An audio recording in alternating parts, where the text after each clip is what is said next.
to the deepest secrets of different bills. At Uncle Demi, you need it, I got it listed, yeah. You wanna make it, I'll show you just how to make it, yeah. I got all the rarest bills, and I ain't done yet. Went from the finish to making bills like a prospect. Flow space and slashes to catching us with a law threat. You keep the medals cause the real one's coming up next. Only scratch the surface. Still they try to drag my name in dirt, they try to bring me down. See me winning, you ain't like me.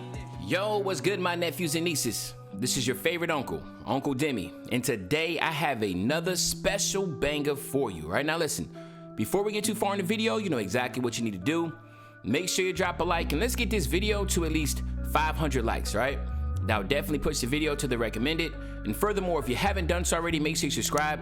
I'm by far the hardest working YouTuber in the 2K community, and hopefully you can appreciate that daily 9 a.m. upload, and you can show that appreciation by dropping a like and subscribing, all right? Now, let's get straight into this video. So today, my nephews and nieces, what we're gonna talk about is how you can make a two-way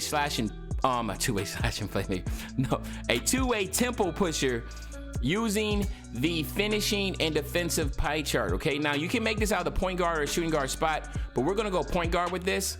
Obviously, it doesn't matter if you're left or right-handed, and like I said, we're gonna go with this pie chart here. As you do know, most two-way tempo pushers are gonna be made out of the defense and playmaking pie chart. But the big thing about this is that you don't need all that playmaking anyway, and really in the grand scheme of things, the defense and then finishing is what's really going to set this build apart.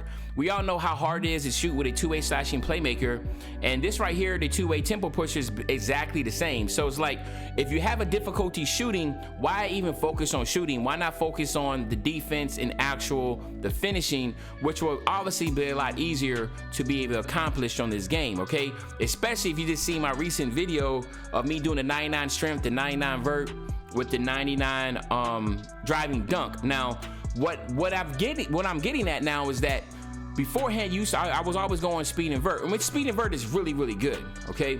But going balanced with a pie chart like this that's already extremely athletic, I think that's just going to benefit a little bit more by having more strength than usual, and then still have some really good speed, acceleration, and vert. Okay, so I feel like this pie chart, the blue and red pie chart, actually you can benefit more by going with the balanced pie chart when you're making a non-center type build. Okay, so I'm gonna go with this balanced pie chart here, right?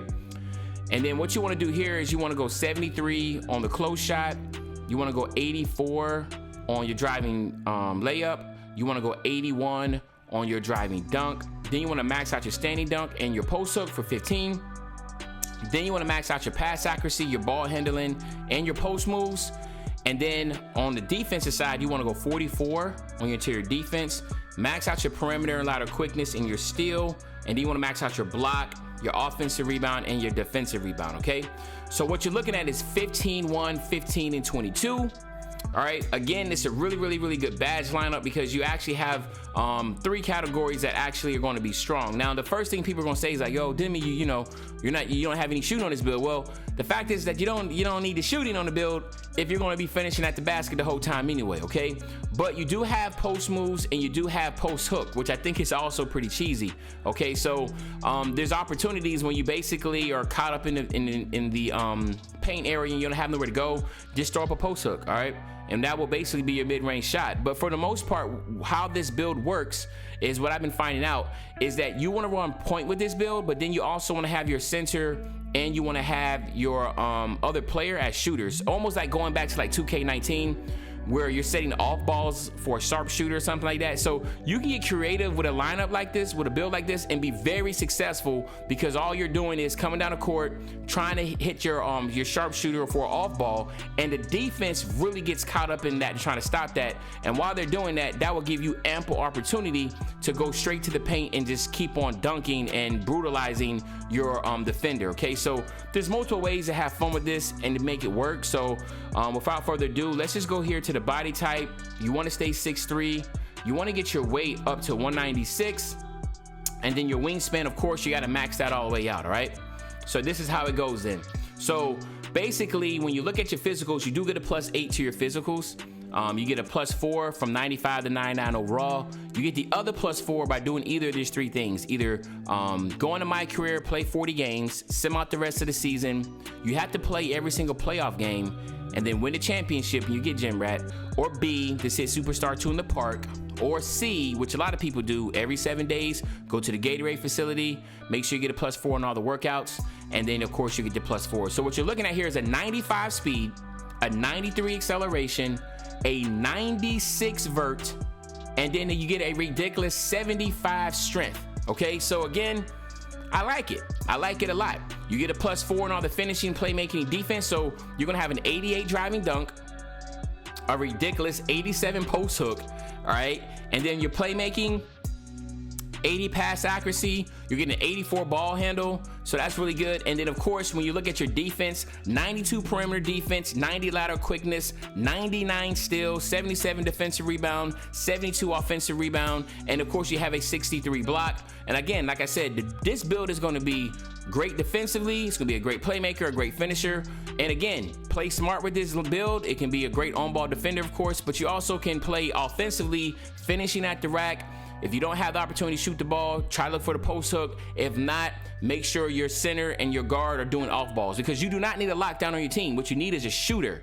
So maybe you have a play shot, right, that plays off ball and just zigzagging back and forth behind screens on the center doing off balls. And this, I'm telling you, it's really fun, man. So I was playing that lineup with a build similar to this with the two-way slashing playmaker earlier, and I had so much fun. It almost made me get to here where I'm like, yo, let me make a build out of the two-way tempo pusher, and this is what I came with. Now here, of course, you do have some choices. Go a lockdown take or a slasher. You can't really go wrong with either or, but in the grand scheme of things, slashing take is the best take to have because it is extremely overpowered. So I'm gonna go with the slashing takeover, and then here you have it, my nephews and nieces, you have the two-way tempo pusher. So now let's do this. Let's test this build out real quick. Let's get 99 to get you out of here. So what we're gonna do here is get here 99. All right, so boom. So what we're gonna do here, of course, contact finisher and slithery finisher are the most important. We know that off rip. Now you are 6'3", okay? Being 6'3", go with silver giant slayer. Go ahead and get that silver relentless finisher. Get consistent finisher on bronze and an acrobat on silver, and that should be enough, okay? Don't worry about fancy footwork. Ain't nobody really doing hop steps like that anymore. But if that's something that you want to do, go ahead. But you only have 15 finishing, so this is the best bet that I do. I just know that slithery finisher and contact finisher are the most OP. Relentless is good if you are somebody that is going to continuously try to finish at the basket, especially on the twos. But if you're not going to be doing that, you can take that off and you can put it somewhere else. If you want to go higher with Giant Slayer, that's good too, because you will be 6'3", and most centers are going to be at least 6'8", so that is an advantage there to be able to help you with those layups. If you don't want to do that, then you want to go fancy. If you're someone that likes to do those advanced layups and dunk gathers, you know, hop steps and euros, you can do that too, okay? On here, what I would do is I would just go slippery off ball for the back doors. On the playmaking side, you definitely want to get handles for days, quick first step. You need unpluckable. But now here, ankle breaker, space creator. Now you can go like this. And you know you have to always have bell out, even though you're not shooting, going to the basket sometimes and getting caught up in the layup or whatever, you pass out, you want to have that. So space creator on gold or ankle breaker gold, depending on how you actually work, okay? And then on the defensive side, things get really crazy here because you go clamps, intimidator, pickpocket, pick dodger, rim protector, chase down, and then of course you want to get rebound chaser also for the animation. Now you do have 3 left over. Me, what I like to do is, if you go to off-ball pass and you see here it says, and hold their matchup, it says, and don't let their ankles get broken as often. So that's why I like to go ahead and get that on gold, because a lot of people like the ISO sometimes, and you know how space creator ankle breaker works. Off-ball pass works, okay? So this is what I will go with, all right? But anyway, there you have my nephews and nieces. This is a two-way tempo pusher with the finishing and defensive pie chart. Hopefully you enjoyed the video. If you did, just make sure you drop a like, subscribe to the channel, and as usual, your favorite old head Uncle Demi. I'll be back really soon on the banger, man. You know, when I say back soon on the banger, you know exactly what I'm talking about. I'm talking about tomorrow, man. I'm out. If he caught for a low, we gon' give it to him. Take the stop out the top of no transformer. Remember ducking and dodging on that corner. Doing flip with a beat like a mighty morpher. Told myself to get rich and go ahead.